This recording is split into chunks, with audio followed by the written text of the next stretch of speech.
saying it's what you're including and excluding, you have to acknowledge that there's always a perspective on a system. So I put an observer here on the system. There's never a system that is not dependent on the perspective of people. But those perspectives are not actually from the outside of the system, like I've drawn it here. As soon as you start to engage with a system, you're within the system and become influenced by it, and you in turn become part of what influences its development. So we're taking perspectives from within the system, and that means that we have incomplete or partial understandings always.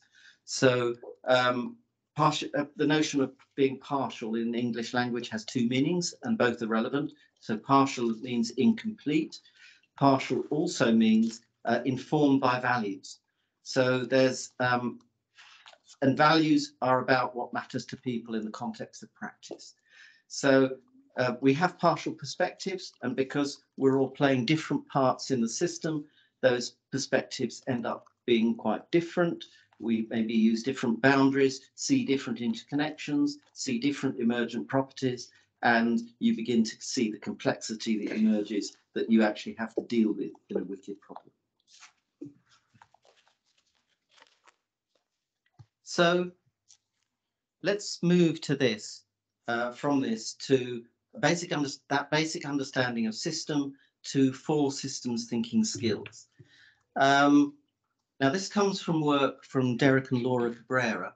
I was quite lucky. I got to review Derek Cabrera's first paper for a journal, and as soon as I saw this, I thought, this is a lovely framework that can help us present a really simple story of what systems thinking is.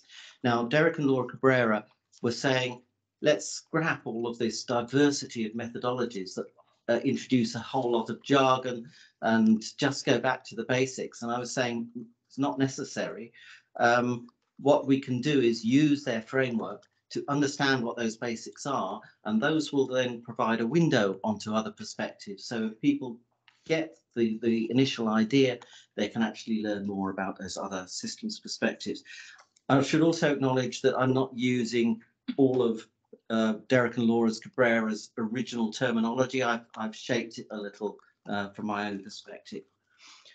So the 4 skills are derived from those concepts I just discussed just now. So the first one is exploring boundaries. Second one is mapping relationships. The third one is understanding systems and how they produce emergent properties. And the fourth one is appreciating multiple perspectives. So those are the 4 kind of systems thinking skills that are really at the foundation of what we do. Those are abstracted, if you like, from that basic systems idea. And essentially, they can help us be critical about the systems that we are living and working in. So it's all about exploring different possible boundaries, taking different perspectives, understanding different relationships to the ones we've considered before, maybe seeing other emergent properties that we had not really noticed before. So in a sense, really systems thinking enhances critical thinking because it helps us think differently. It's also the case that when you see one thing, like you notice a boundary judgment being made, that you can then look for the other things. You can look for perspectives that give rise to that boundary judgment. You can look at the emergent property that is seen from that perspective. You can look at the relationships that give rise to that emergent property. So it's critical thinking in that sense as well. When we see just part of a system, we can begin to look for other parts.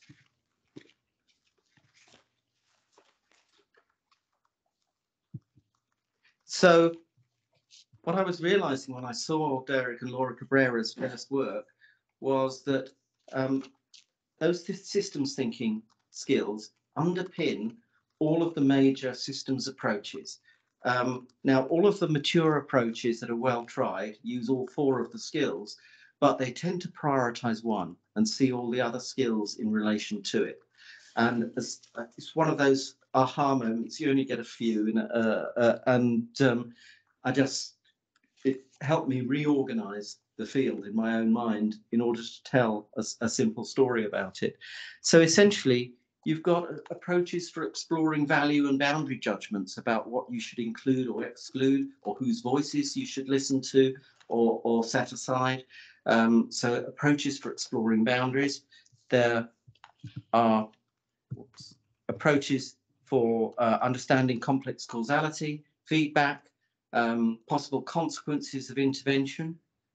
There's approaches for developing viable and highly responsive organizations at multiple scales, potentially from global right through to local.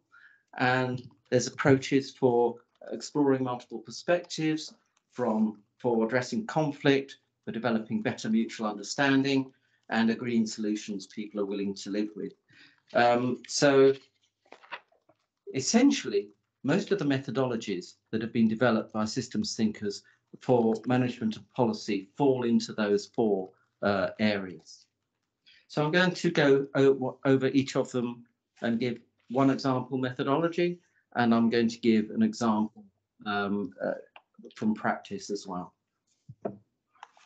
So the first one I'm going to start with is about exploring boundaries, and it's a methodology that's called boundary critique, something that I try to do in every project to an extent, really thinking about who am I listening to, what matters to different people here in order to actually scope what it is that we're dealing with. I try to do that before any choice of other methods. Here's a little bit on the notion of boundary. And I apologize for those of you who were in yesterday's talk, because I did cover this bit before. But a key assumption of systems thinking is that everything in the world is either directly or indirectly connected with everything else. But we can't have that God's eye view. As I said before, everything is partial in two senses, in the sense that it's limited, we have limited knowledge, and it's informed by our purposes and values, what matters to us in the context of action. So early work in this field simply tried to talk about pushing out the boundaries as far as possible, as long as you don't compromise intelligibility. But being more inclusive is being more ethical. That was the kind of idea in the 60s and 70s, until Werner Ulrich came along in the 1980s and started talking about, actually, no, you can't always be as comprehensive as you like in actual projects with limited resources and time. So the question is, how do you rationally justify boundary judgments, and not how do you be as inclusive as possible? And so Ulrich talked about something pretty simple, really. He said a rational justification is expressed in dialogue. That means you have to have dialogue with all those who are involved in and affected by the system. And if the very least you have to do is justify why you have to stop talking to people at a particular point in time. But ideally, that boundary judgment gets agreed with those people. And people have a right to actually express an opinion against you if they disagree with the boundary judgments you're making. So that's the key boundary idea. A boundary represents the inclusion of stakeholders and the inclusion of issues that concern them. It's linked to values, so things that matter to people in practice inform how they draw their boundaries, and the boundaries that already exist in our institutions constrain the possible values that you can actually express, which means there's a tight two-way relationship between boundary judgments and value judgments. In practice, it's often more useful to talk about values, because people see boundaries as constraints very often when they first come to them. And talking about values helps open up different possibilities, but actually you need to explore those. So that can help us understand conflict, and this is the model of conflict I was presenting yesterday. Here you've got a diagram which has two of these. sets of boundaries and values, and they overlap. And the overlap might be something that is of common concern to different groups who are taking different perspectives. An example is farmers versus conservationists. So farmers might see water as a resource for irrigation. Conservationists might see it as a habitat for a fragile ecosystem. So people are literally seeing different things, although they both acknowledge that water is there. And mutual stigmatization can then follow when conflict gets embedded. So the values associated with those two perspectives, in the pursuit of irrigation, this is about valuing food productivity, profitability of farms. In terms of saving the native species, this is about the values of biodiversity. And so you can see how these kinds of conflicts begin to unfold. And I want to give you an example of a project that, this is a fairly recent one. One of my recently graduated PhD students, Daniel Lafua, who did a large intervention with a food production company in Nigeria. And the company essentially wanted him to focus on waste reduction. And so they were considering that he was going to look at production processes. It's commonly called lean, this kind of approach. And most lean approaches just look at internal organizational stakeholders who are involved. Maybe there'll be some supply chain stakeholders involved, occasionally government when there are regulatory requirements. But what Daniel wanted to do is go beyond that and beyond the kind of set of obvious stakeholders and look to involve the local community. And he wanted to see what would be different if you involved the local community. So what actually unfolded was really interesting. So from the company's point of view, they identified loads of problems of waste management. But I only want to tell you one particular story, which will, I think, help illustrate this. They were saying there's a really unreliable electricity supply, so the electricity will often go off for a day or two. It's unpredictable when the electricity will be on or off. And what that causes often is whole batches of eggs to go to not hatch, or young chicks to die. And so there's a lot of waste basically in that system. So that was a significant waste issue. Now, he goes out to talk to the community, and they are telling a completely different story. They say what the company is doing is dumping effluent waste close to their community. So they're dumping carcasses of animals, feces, body parts, and it's just creating a pervasive smell across the whole village. It's creating a public health issue. And so Daniel went back to the company and said, is this the case? And they said, well, yes, it is. They hadn't mentioned it because they'd made a huge boundary judgment that all that mattered was what was in their own company. And so in widening the boundaries and actually looking at this from a different perspective, it raised whole new issues. And the company said, well, the only reason we didn't really mention it is because we don't know what to do about it. We've actually tried to move the dump further away, and it hasn't made any difference. People have still complained. And the more we found out about this, the more we discovered that really relationships between the host community and the company had really broken down, and the community were refusing to engage anymore. So we asked if they would be willing to actually get together with us in actually addressing this. So we used some of the typical lean techniques of value mapping to show where the value was for different parties.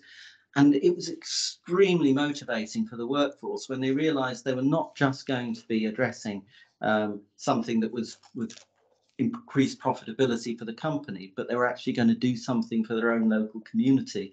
That was extremely motivating and got a lot of the workforce engaged. And the the other element to this problem that we uncovered was that the company was being fined by the government with escalating penalties for public health violations, and they'd actually put their plans for expansion on hold because they were afraid of actually generating more wealth.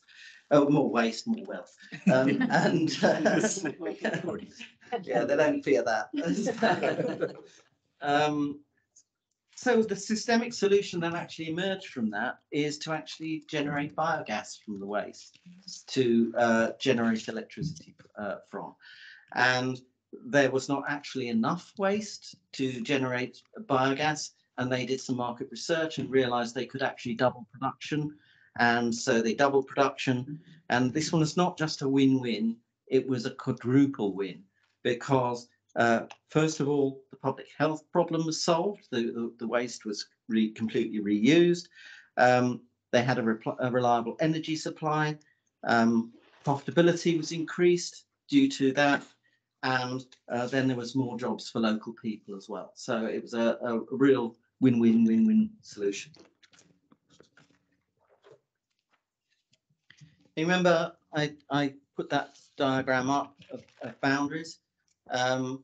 You can see marginalisation in the same terms. So here's a diagram that represents marginalisation. And what you see, if I can bring the cursor up, there it is. You see there's a narrow boundary and a wider boundary. So the narrow boundary are things that are included by some people, and there are certain values associated with that, and then there's a wider boundary. And the things between the narrow and wider boundary are what's marginalised. That might be people, it might be the issues that concern those people. It's usually both. And I'll use an example just to illustrate this. So you might think about a really good employer who is looking after the welfare of their own employees, and but they say that what's outside the boundaries of their organisation is really not their concern. They don't have to worry about unemployed people in the local community because they're not actually employing them. And then you've got a campaign group in the community that talks about the company being an anchor institution, that it really has a responsibility to the wider community to employ those unemployed people. So immediately you have a situation of different boundary judgments, with the unemployed and the issue of unemployment being marginalised in that situation. And I've looked at a lot of situations of marginalisation and realised that you think they're just going to be solved. They often don't. They often entrench, and some situations of marginalisation are really quite endemic across society. And I wanted to look at why, what happens, and this is what I worked out. That the value judgments associated with these different boundary judgments come into conflict. And the result of that is that people impose what I call a sacred or a profane status on whatever's marginalised. I use those terms not in a religious sense, but to really emphasise the strong value judgments that are imposed. So and there's never a consensus on how marginalised people or issues are viewed. It's always contested. So, for example, the people in that company will start talking about unemployed people as lazy scroungers who, you know, they're just taking our tax dollars, and we shouldn't have the responsibility of looking after them. And then so they're making them profane. And then you've got that campaign group in the community that says, if we can harness the energy of the unemployed, this is a vanguard for a new political movement, and they're putting them on a pedestal. I've been there. I've been standing outside an unemployment benefit office in my early 20s, trying to recruit unemployed people, not realizing I was just playing a part in reinforcing the system that actually requires that contestation to keep itself in place. One judgment normally gets prioritized over the other, and that happens with the use of rituals. So if you take unemployment as an example, there's certainly in the UK, I don't know how it works in New Zealand, but in the UK, you have to sign on a register. You have to go to an office, sign on every 2 weeks to say you're available for work. That's functional for the system because it tells people that you're available, but it's also an exercise in ritual humiliation. If any of you've been unemployed, it basically tells people that the story about the unemployed being profane is the one that should be dominant, and it's institutionalized in ritual. Now, I'm not interested in that purely as a sociological theory. I'm interested in it because it can really inform intervention. You actually have to understand when you're dealing with marginalization, because that will have a big impact in terms of how people are actually going to work together or not. It'll have an impact on whose voices are likely to be silenced, so you can actually compensate for that. And I'll give you an example of how I use that in a project working with homeless children on the streets of Manchester in the UK with the team I was working with. So the team were a guy called Alan Boyd, a woman, Mandy Brown, and myself. And we realized very early on that if we're going to be developing services for young people under 16 who are living on the streets, we have to recognize that they're marginalized in two ways. First, they're regarded as less rational, less able to make informed decisions than adults. And living on the streets, they can often be regarded as troubled teenagers. So we talked to children who openly acknowledged that if you're going to survive on the streets for more than a few days, you're going to have to get involved in some petty crime. You're going to have to do shoplifting or take money from other homeless children or get involved in prostitution or drug dealing. It's the nature of what it's like to be on the streets. But that means that they're going to be regarded as a problem by people like retailers. So how did we deal with marginalization in that situation? These are some of the things that we did. We sought the views of young people before we ever talked to any professionals. So we went out on the streets at night for 3 months and we gathered the stories of young people. That not only meant that we put the young people's voices front and centre, it also actually changed national street work policy for the Children's Society, because we had what's an appropriate adult with us from the Children's Society. It's a charity. And they saw that young people really wanted to tell their stories to us.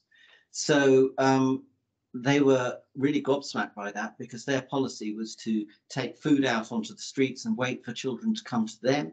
And they realized they didn't have to do that, that they could actually approach children and that children would want that. And so that very quickly went nationwide. A side effect of the project, basically. We communicated their words to professionals. You really need the emotional experience of being on the streets. All of the professionals involved, it was there was no statutory duty to help. All of those agencies were engaged, and our job was really to make sure that they actually made the commitment to put the resources in there. They didn't have to do it. So that emotional commitment really matters. One of the central quotations I remember us giving was from a 13-year-old girl who had been involved in prostitution since she was 12. And you cannot sit in that room and hear the words of that girl without saying you've got to do something about it. So we use the same design methods with the young people as with professionals. That was really important. There was a bit of a conflict in our team over that, because there was a view that we should maybe put on a play with the young people so that they can actually show what the problem's like. And I said, if we do that, what we're going to end up with is the young people expressing the problem and the professionals designing the solution. And all the professionals are going to say, well, we've got a proper understanding of it. And it had to be acceptable to young people. And of course, young people they actually produced really quite comprehensive designs of a refuge in the city, of how to redesign children's homes, because a lot of children ran away from children's homes, and these kinds of things. And the professionals were really pleased with the designs. And Perhaps the toughest bit was when we saw some allegations of verbal and physical abuse against the police. And the police were one of the central agencies we were working with. So we could have turned a blind eye to it, and we decided not to. And we called together a group of 8 police officers from different areas of policing that deal with children. And we simply listed all the comments made by children, positive and negative, on 4 sheets of A4 paper and handed them out. And the room went deathly quiet. And I can remember thinking this could just explode in any direction. I have no idea what's going to happen here. But what actually happened is somebody spoke up and said, "Listen to this one," and read that one out. He said, "I know which police officer that was," and then the room needed no facilitation. They ended up designing a whole set of new initiatives, which they then trialed through operational research to actually help intervene in that problem. So those are the kinds of things I mean, really quite practical, down to earth ways of thinking about how you address marginalisation. So on to the next one, which is approaches for understanding complex causality. Apologies to people who were here yesterday. This wasn't an example I gave there as well. This is an example of system dynamics, first developed by J. Forrester in the 1960s. It can be done as a computer modelling approach, and it often is used for that, for things like modelling climate change. The limits to growth study, for example, was based on a system dynamics model. We used it on a project looking at the transmission of Campylobacter, food poisoning bacteria, from animals to humans in New Zealand. So this is back in the 2003, 4, 5, that sort of time. What had actually happened is some of the scientists at ESR, where I used to work, had created some findings where they said that what was happening is that dairy cattle were pooing in the rivers, that was then a vector for transmitting the Campylobacter to human beings, and of course that was front page news on the newspapers, because dairy at that time, I don't know what it is now, but was 52% of exports for New Zealand. So anything about dirty dairy was front page news. And the farmers were deeply unhappy with the scientists. They it was stand-up argument kind of territory. There were threats to withdraw cooperation with science. And so we had this real conflict to deal with. And our team was called in not to solve the difference of opinion around Campylobacter, but to help get the parties talking again so they could actually have a constructive relationship again. So what we did is, because they didn't really want to talk to each other at first, we took them into separate rooms, and they all developed their own model of the causality that they could see in the system. So the farmers were talking about the human sewage system, which they were blaming. The scientists were talking about the dairy cattle. There were also other scientists looking at other factors like wild ducks, and there were various other factors in there. And then we called them all together, and I think their assumption was that what they were going to do is present their model to other people and justify their perspectives. And we asked them not to do that. We asked them to go around and look at models designed by other people and find the variables in those models that connected with variables in their own models. And gradually across the morning, we built up a picture of the whole system, and it dawned on everybody that you have Campylobacter flowing through this whole system. And it didn't make sense to talk about dairy cattle or human sewage or ducks or any of these things in isolation. So we did what we set out to do. It got people talking again. It didn't solve the problem. The intervention points, actually, when people looked at it, were really simple, like farmers washing their hands after they'd been handling feces, and And the scientists that we talked with about the model actually were quite pleased, because what that we had actually shown is much more complexity in the system than most of the water models that were being used at that time. And they were saying, well, we can actually quantify this over the next 10 years. So there's an example. Oh, and I don't know if he's joined the call, but David Wood was the system dynamics person. He's now at NIWA. He used to be at the ESR. I should give him credit for being key in developing that. The next one I want to look at is approaches for developing viable and highly responsive organizations at different scales. And I want to look at the viable system model as an example of this. So the viable system model example I'm going to the viable system model I'm going to draw on the wall here, on the board here, is a really simplified version of what you'll see in books.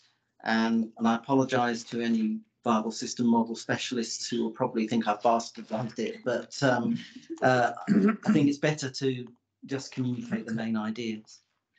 So any organization, think of your CRI, for example, any organization has an environment in which it has to thrive and survive. And it means it has to meet some needs in that environment. An organization can't continue to exist if it doesn't meet some needs in its environment. So your first job is to actually work out what those needs are. So I'll just give you an example. We used this model to actually look at our research group when I worked in ESR. So we looked at the policy environment, and we actually marked out the different policy areas that we wanted to be informing. And we thought not just about policy stakeholders, but other stakeholders too, what their agendas were. So we actually map out what's in the environment that matters to us as a group. Then there's particular service providing, product providing parts of an organization. In terms of a CRI, these might be the research groups that deliver something in terms of informing policy. If you're going to have different groups like that, because they're actually dealing with a whole system, and yet you've fragmented them into silos, you need some coordination across them. So you need mechanisms to coordinate. You need to be able to think about the measures, how you audit the actions of those service delivery units. And a key principle of doing that auditing is management within constraints, autonomy within constraints. So the idea is that you give those individual units maximum autonomy. You only constrain them when what they do is potentially a threat to the wider organization. It solves the problem that organizations continually go through of wanting to centralize everything. And then that doesn't work because senior managers actually can't see all the variety of stuff that you can see. So you end up then decentralizing everything. And then groups go off on their own way and kind of get disconnected from what else is going on in the organization. So you centralize again. It's quite a pathological problem you see in organizations. It solves it because it sets the conditions in which senior managers should intervene, and it's when the group is actually going to go off-piste and therefore threaten the viability of the organisation. And it's pretty easy to see what some of the measures could be in terms of like financial viability, in terms of what people are doing informing policy in a CRI.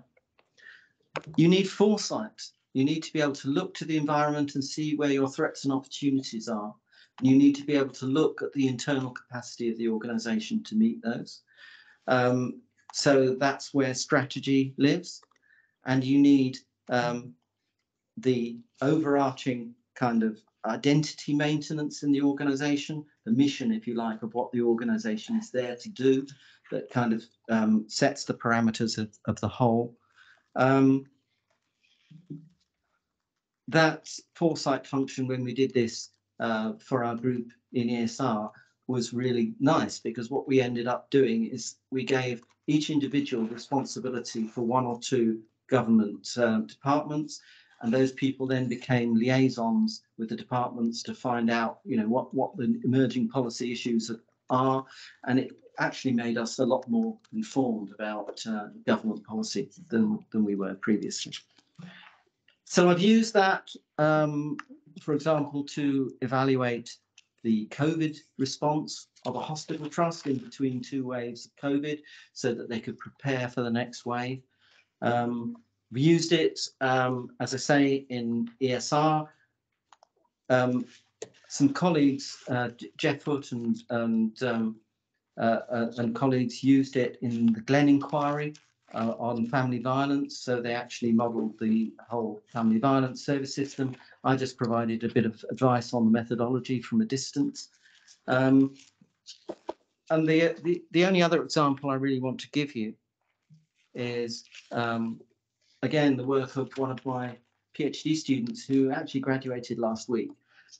So she was dealing with international organized crime in the United States, and what she noticed is that there's a really strong relationship between how international organized crime works and how local gang violence work, because international organized crime organizations recruit new members from local gangs, and they do it by choosing the gang leaders who are the most violent. So it massively increases local violence. And what she noticed is that none of the agencies actually talk to each other. The people who are dealing with international organised crime are not talking to the local cops dealing with gang violence. So she set out to address that.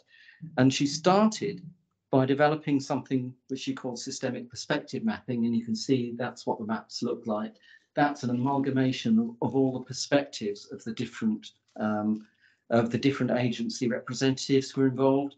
The lines on there represent agency responsibilities, so that you can see there's massive overlaps in some areas. There's whole areas of problem situation that are not being addressed at all.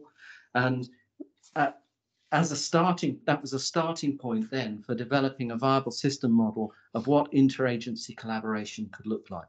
So they said, she looked at things like how they can coordinate between their agencies, what common metrics they needed to understand the whole system and not just what their individual responsibilities were, how they could actually have a combined foresight function, and how they actually maintain an interagency network and keep it kind of on mission.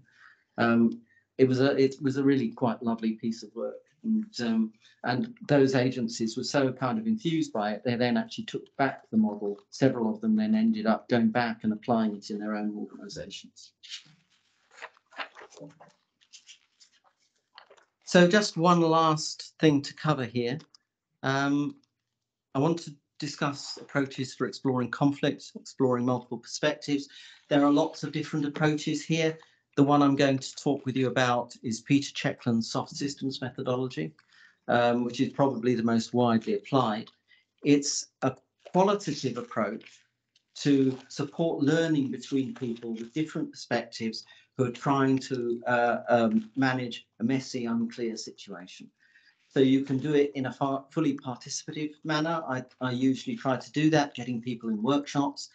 Or you can act as an intermediary. If you know people are not willing to talk with each other, or people won't commit to workshops, you can act as a researcher and go have individual meetings with different agencies and communicate between them. It's very resource intensive, though, if you do that as an individual. Much easier if you can do it in a workshop. The first thing is to produce something called a rich picture. So this rich picture comes from a feasibility study for building a water storage dam in the Tasman area of New Zealand. It was a participative combining of perspectives to represent one single picture, if you like, of what the wicked problem is. Now, that'll just look like a mess to you. You'll have no idea of what's going on in there, but it doesn't matter. The people in the room who drew it knows what it means. That's what really matters. It also doesn't matter if people disagree, because one of the liberating things about drawing a rich picture is that you can actually represent the disagreement in the picture. You don't have to resolve the disagreement on the spot to finish the picture. So that's part of the context. You're representing the context. So the next thing you need to do is identify possible transformations that different people want. And the trick here is not to force agreement on one transformation at this early stage of the work, but to keep several possibilities on the table. And that's because you're talking about learning, not the assumption that you can just drive to a consensus. Because you try to drive to a consensus, it's unlikely you'll get one. You'll only get a single outcome if you silence some people, and you'll end up marginalising then half the people who are actually going to be required for enacting the thing at the end of the day. And so it's not going to work in practice. So you actually keep as much as possible on the table at this early stage. So you specify the transformations, and you can do some exercise to help get people on the same page about what those transformations mean. Because often we use the same words to mean different things, and we think we are agreeing with other people, and we suddenly realize there's a substantial difference only when we're halfway through implementation. And you can avoid some of that by actually exploring what the transformation means to people. So I use this mnemonic BATWO. The original from Peter Checkland was CATWO. The C stands for customers, but I don't use it. I talk about beneficiaries because customers is too much of a business word. I also put victims in because although Checkland talks about you must identify victims, in practice people don't do it. They think of customers and they think of only beneficiaries. So I use this instead. So you start by identifying what that transformation is here. The second thing you do is you look at the worldview. What are the assumptions and values that make that transformation meaningful? And then you can say who's going to benefit, who's going to make it happen, who are the owners. Now, owners are not financial owners. They are the people who can stop it from working. So you have to take account of those people. Then there are victims. Who are they? What should you do about the fact that they could be victims? And what are the environmental constraints? And environmental constraints means those things you have to take as given, and that you can't really change. So it might be the law, it might be the resources that you've got, it might be the willingness of certain groups to do things, and any of these things are contestable. You can think you've got complete agreement on what a transformation is, and you suddenly discover that one party sees a completely different environmental constraint to another, or one party is assuming that this group does the work and another one is assuming that that group does the work. So it helps to tease out the different perspectives. You then map activities needed for each transformation. So this example of an activity map comes from a project that I did, Ginny Baker and I did with Morst, when Morst was still around. And they had developed 4 roadmaps for investment in controversial areas of technology. So it's biotech, nanotech, energy and environment. And they wanted us to evaluate not the content of the roadmaps, but the process that they went through in producing the roadmaps, because they had quite a lot of stakeholder conflict. The map you see on there was what I drew based on how they said that they handled setting up the roadmaps. And you don't need to look at detail. The key element is the second bit, which was they set up the basic infrastructure of the roadmaps, formed steering groups, developed generic tools, collated evidence. So they basically set the framing of the roadmap. And number 3 is communicating that thinking with stakeholders. Well, the key to changing the way that they did it was to reverse those 2 steps. So go out to your stakeholders first, and then only then decide on your framing. And so we followed them up after they'd made that change, and they had launched a food roadmap, and we went out on the road and saw what the atmosphere was like. And it was really quite engaged. People were really engaged in that because they were getting to influence it up front, not when half the decisions had already been made. So it really changed the way people were thinking. So what you do then is you compare back to that earlier picture of the mess that you've got, and you look for accommodation. So this is the point at which you begin to converge on what to do. And an accommodation is not the same thing as a consensus.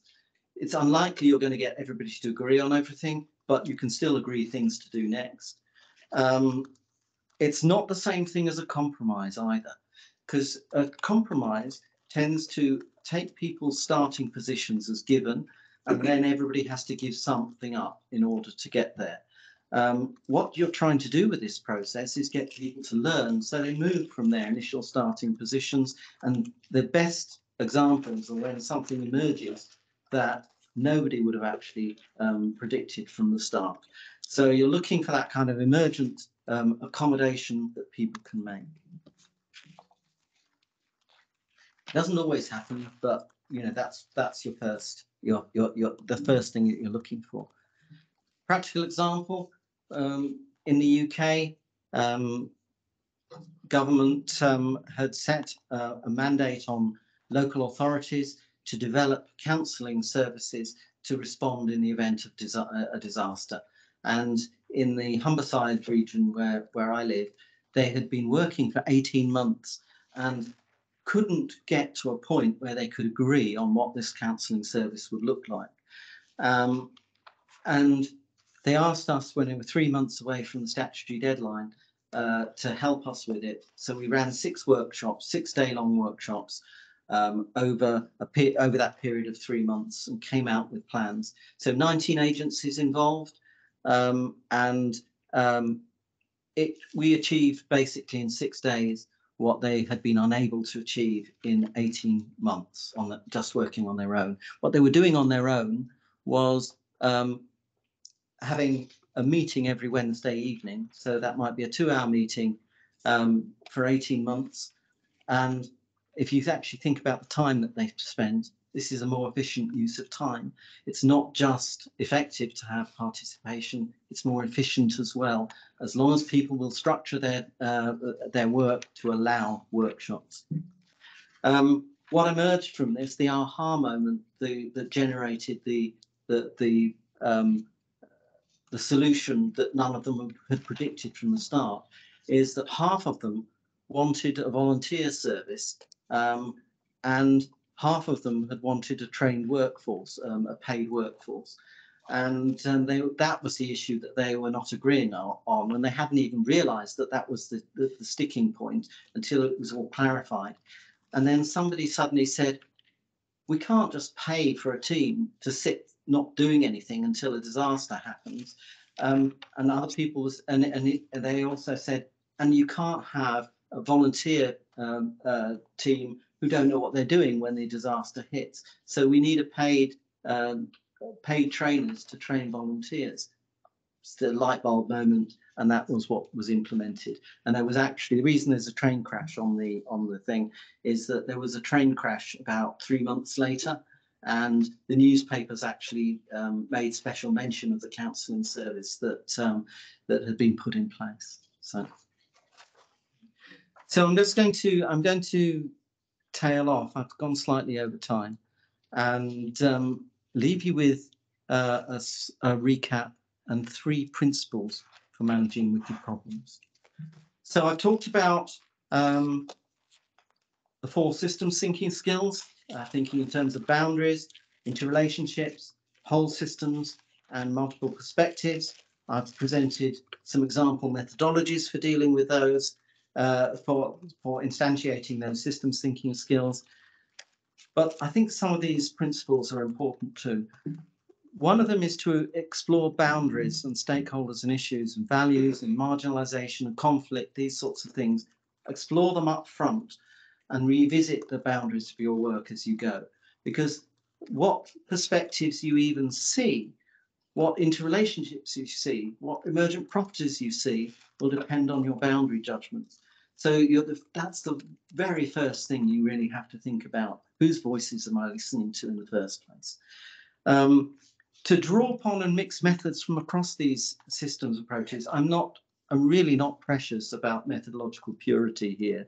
It's what's going to work for the context. And you actually have to develop that art of designing projects.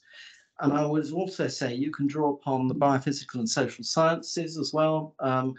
And because the systemicity doesn't lie in the methods themselves, it lies in the design of the project and in the processes that people go through as they're actually working out their own solutions.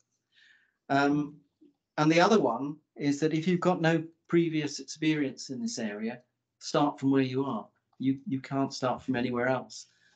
So think about the next project. What is the one element of systems thinking you might want to be able to put in that project, and start learning in steps. I can remember when I started, I was an evaluator. I used fairly traditional social science methods, and I just had to take that first step to put the next thing in. And 35 years later or so, I'm still taking next steps. So I'm never 100% comfortable. I'm always putting myself slightly outside my comfort zone. It's a bugbear of mine that if you want to be a doctor, you probably spend 9 years at university. If you want to be an engineer, it might be 4 or 5. If you want to be a systems thinker, you're asked to take a weekend course, and it's ridiculous.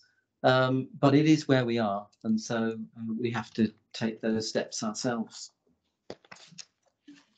So, just 2 conclusions. In New Zealand, do you have that metaphor of the blind men and the elephant? Yeah, people are nodding. So it kind of represents the wicked problem, and everybody has that.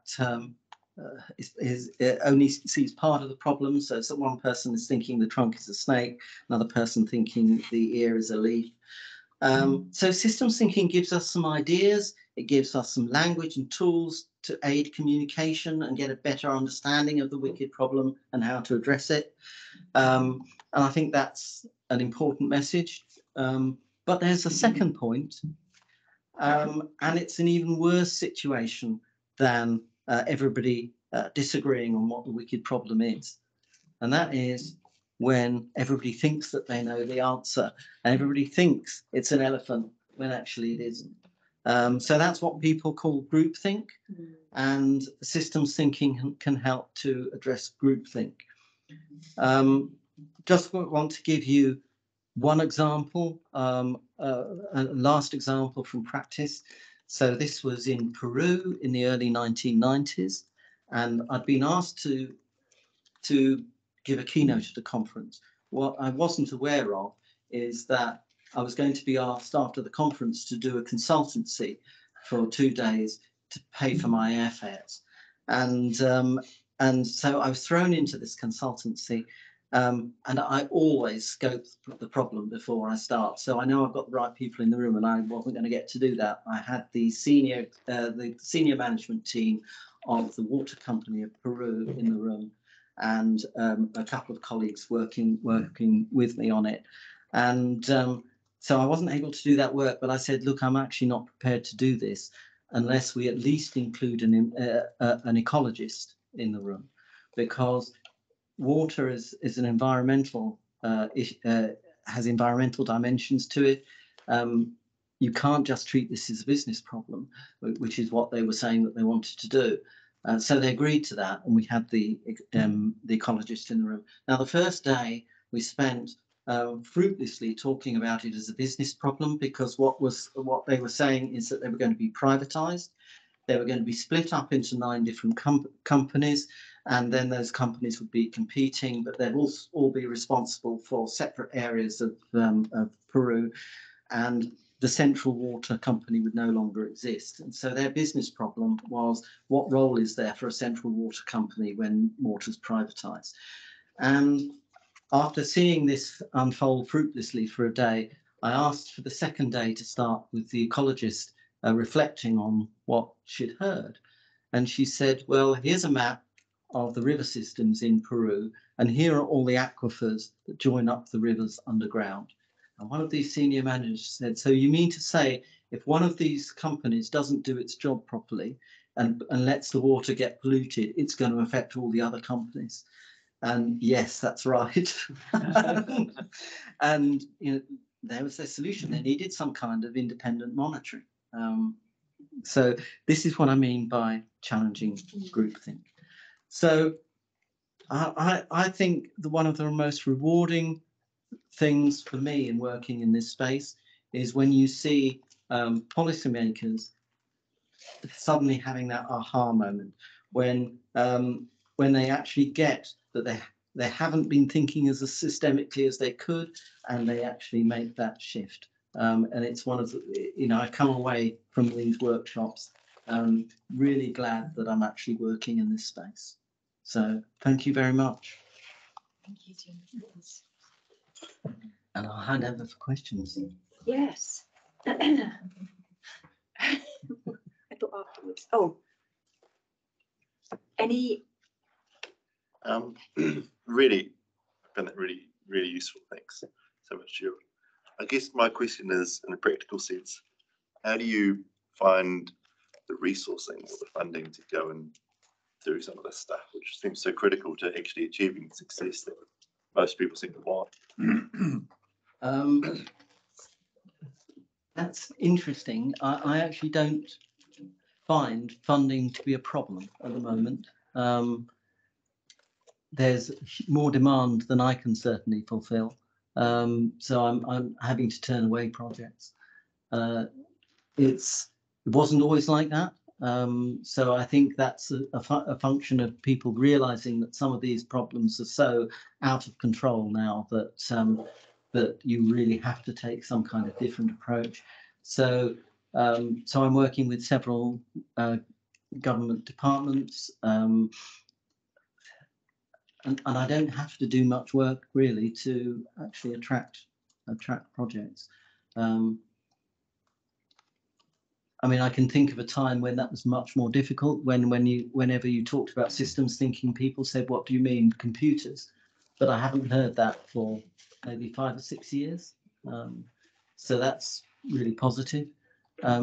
Certainly, when I was in ESR, we built the systems thinking into projects, collaborative projects with biophysical scientists. So there'd be a systems element as part of it. Then the tension always was, because the starting point often that scientists come from when they don't know what we do is, this will be useful to help communicate our results. So we can communicate our results through this work. And we were always having to say, it's not like that. You can use this for scoping what research you need to do in the first place, so that you're not ending up doing something that just tackles part of the problem and doesn't actually deal with the really things that really need to be dealt with. So it's about really building it into all phases of the work.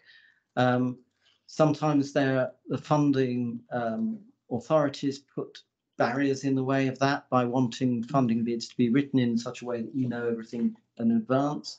That is an issue, but I've still found ways around that by specifying the stages at a very high level, like exploring the situation, defining, the particular work packages you're going to do, and if necessary, I'll put in that there's a review of the funding after an initial phase, so that that the funders can see that there really is going to be a decent set of work packages coming out of it. Thank you. Any other questions from in the room? Kia ora. I'm Rosemary. I work on the Ministry of the Environment. At the moment, I'm working on a project around trying to connect up lots of silos around how we do community engagement particularly with Māori. And there's lots of separate little departments doing their own thing, and we're trying to join it up. But I guess just a reflection, thinking about boundaries, is that thinking much more around the customer and Māori themselves being part of designing what that looks like will probably help to change the scope a little bit of the project. Would probably be really helpful. Thank you. Yeah, and what I mean, it sounds like you're ahead of the UK. Really, it's only fairly recently that government has been asked to actually engage with communities. The central government, local government have been doing it for years, but so I mean, I've been having discussions with civil servants about what that means. So I did some training with DEFRA, for example, which is the UK equivalent, where we trained their systems group in using soft systems methodology. So now they're actually using that to help develop a new national framework for it's a kind of a climate change policy. And they came back from their first engagements with stakeholders saying, actually, we learned things about how this policy was seen that we had no idea about. So it's really worth doing. I think the complexity here too is we have a lot of treaty obligations as well as other layers of groups and people. Yeah. So I quite freely use the stakeholder word because in my context that's not an issue, but I know it is here. That it can be quite offensive to call Maori stakeholders when it's kind of partners. not seeing the treaty obligation. Yeah. Yeah. Follow-up question actually from both. I suppose it's about the appetite or the demand for systems thinking. You haven't been in New Zealand for the last 10 years, and we haven't had the benefit of working in the UK recently, or most of us wouldn't have. I gather that there has been more of an effort at central government level to upskill around what actually is systems thinking. Yeah. My experience in government is that it's a word and a phrase that people are familiar with, but in general, they actually have no idea what it means or what it is. I'm really interested to know what has been that tipping point, I suppose. What's been that smallest amount of knowledge that sufficient people have had to create the appetite that you're now reporting that clearly there must be for properly systemic analysis. So I wish I could give you the answer to that. I don't think I can. It was probably something, things behind closed doors at some point, but I have no idea. I know that when I went back to the UK, and I got kind of a bit caught in a senior research leadership position for a few years, stepped back from that and wanted to get involved in government again. And I got approached by the Cabinet Office. And they had a systems unit in the Cabinet Office, and I was working with them. And they were developing a resource which is now published on systems thinking. And there was quite a lot of excitement around that already. I know that the Chief Science Officer in the UK was quite a strong advocate of systems thinking, and I wouldn't say that he knows all of the approaches, but he knows that he knows he doesn't know everything, and is willing to advocate for it. So I think that's important. There's also key people in ministries who know about this stuff. So in the Department of Health, for example, way back in the 90s, soft systems methodology was used to completely revamp the health system and create purchasers and providers and that kind of thing. So it was already being recognised back then. And I don't think we've gone as far as we need to go, because everybody is still saying that policy gets made in silos and there isn't resources or the career opportunities to work across those silos. So, if you want to get promotion, you deliver something short term within the boundaries that you're working, and people are smiling. and that really has to be tackled. If you think about it in viable system model terms, you have to have departments. So what is the coordination mechanisms and how are those actually funded? One of the useful models, I think, is the Welfare of Future Generations Act in Wales. So that's almost the first step along the way, because it mandates that civil servants are actually breaking the law if they don't consider the welfare of future generations, and that requires them then to work across boundaries. The next step then is how can systems thinking enhance that, because that's as far as they've got. But I've been talking with one of the senior civil servants in Wales about that whole process and how then you can start to enhance it with systems thinking. The First Commissioner, if she's here at the moment, was that what you were going to say? Yeah, I was going to just offer a reflection, if that's okay. So Justin Connolly, I do a lot of the causal diagramming, which is one of those methods that Gerald talked about. And I wanted to just comment on two things.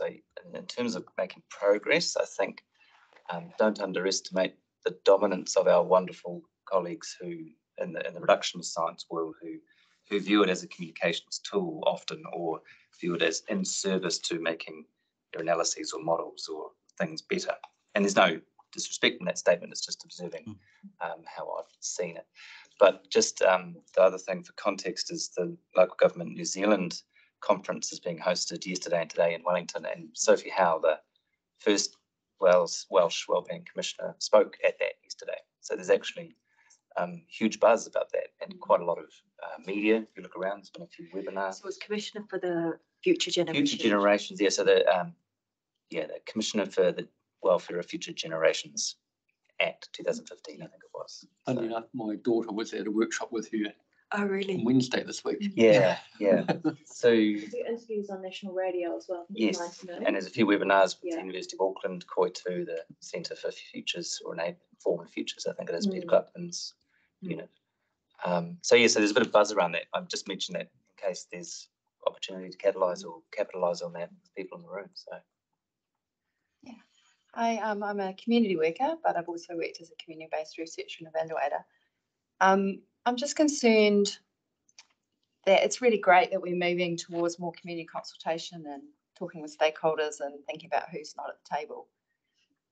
But from a system perspective, and I'm really glad that you had like an activities map in there, because consultation can be very expensive and I get worried in a process that the resources can get quite stuck in there. And from a community perspective, what we say is, the community can't access the resources that we have in a report or in a consultation process.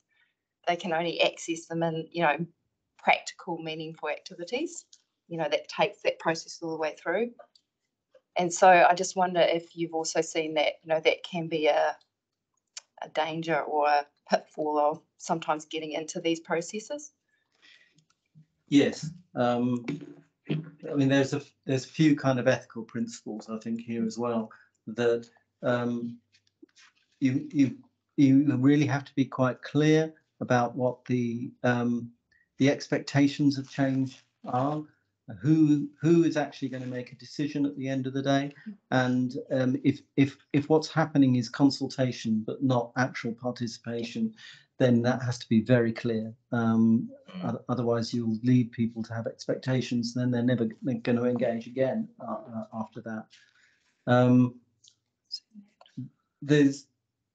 I also think it's important you don't just extract information, but you give information back. So with the Homeless Children's Project, for example, we not only had a bunch of research reports, but we had posters with representations of the problems and solutions that sat on a lot of workers' walls. But we also printed magazines, and we took them out on the streets and gave them out to children at night. You really do have to be quite careful about, you're right, it can become, consultation can become a big industry, and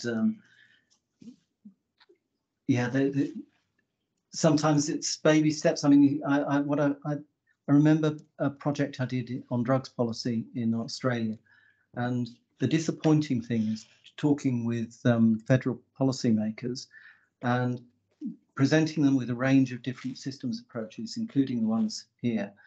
And the ones that they would let their politicians engage with were all expert-driven ones, things like the system dynamics modelling and viable system modelling, because it kept the decision-making in their hands.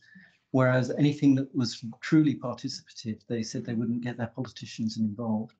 And it has been one of the things over the years that I found the most stubborn thing to address, to get politicians in the room and not just civil servants.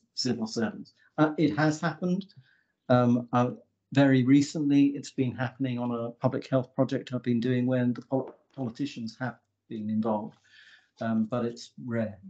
We definitely need it to be pushed right through to implementation for the community. Yeah. Because at the end of the day, community members would rather have something practical, even if it was smaller and it was done well, then it sits, high up in the process. Yeah. So what I would say about implementation is that I absolutely agree with you. The purpose of doing this is to get some change at the end of the day.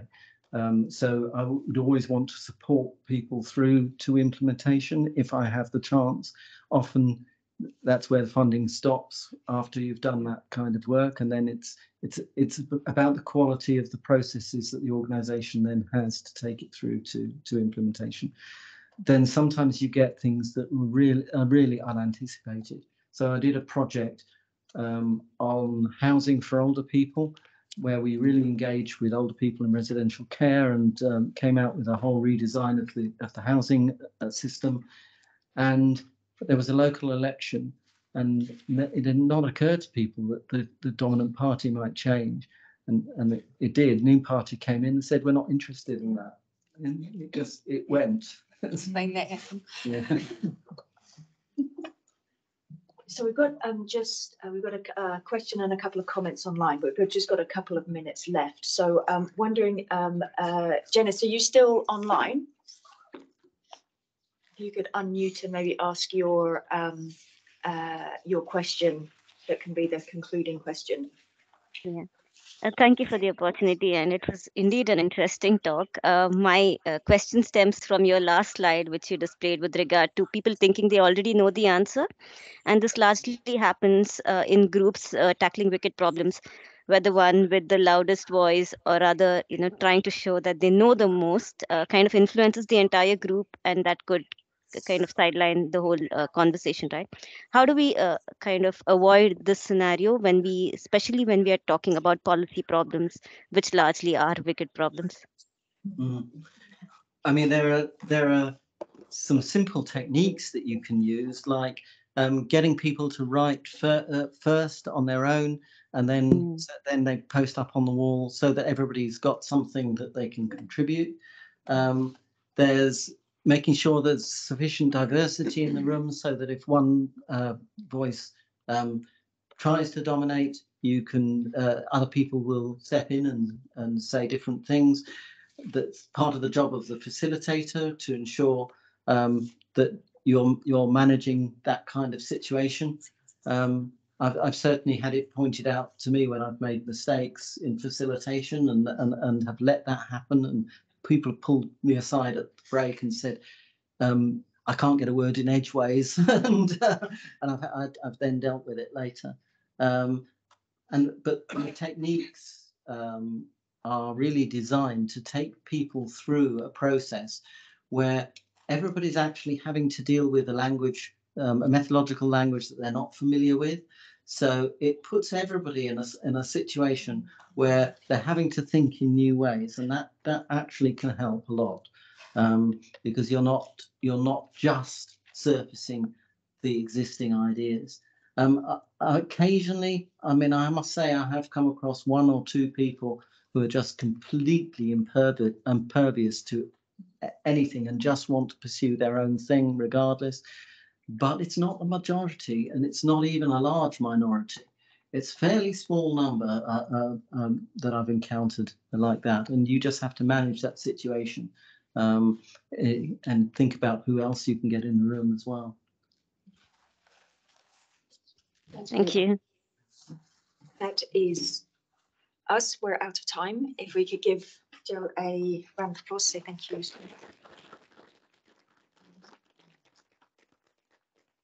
And for folks who are staying for the workshop, I think we've been promised some biscuits. So maybe grab yourselves a cup of tea and a biscuit, and we'll reconvene in about 30 minutes. And anybody that's not joining us, thank you very much for coming along today. Thanks.